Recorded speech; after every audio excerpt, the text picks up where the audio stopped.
Darbinieki bija pieraduši pie izvēlēties sev dažādus labumus un komplektēt viņus. Protams, ka bonus karte dod arī brīnišķīgu iespēju ietaupīt nodokļus un tādējādi sniegt darbiniekiem lielāku vērtību, attiecīgi, nekā, pieņemsim, varbūt pieliekot pie algas.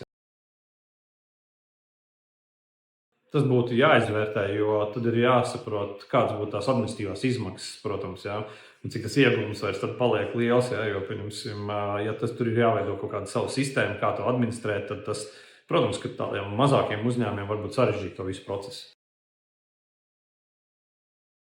Jā, mēs izmantojam bonus karti jau, manuprāt, vismaz 2 gadus. Cilvēki to novērtē.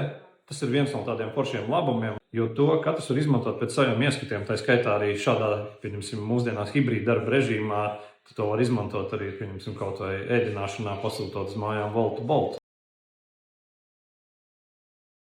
Forši un ieteicam arī mazākiem vidējiem uzņēmumiem, jo lieliem uzņēmumiem varbūt iespējams ir savas kaut kādas iekšēji veidotas, iespējams, sistēmas un rīki, bet taču, lai tas būtu patiešām izdevīgi un ar mazākām administrēšanas izmaksām, tad vidējiem un tādiem uzņēmumiem tas būtu visefektīvākais.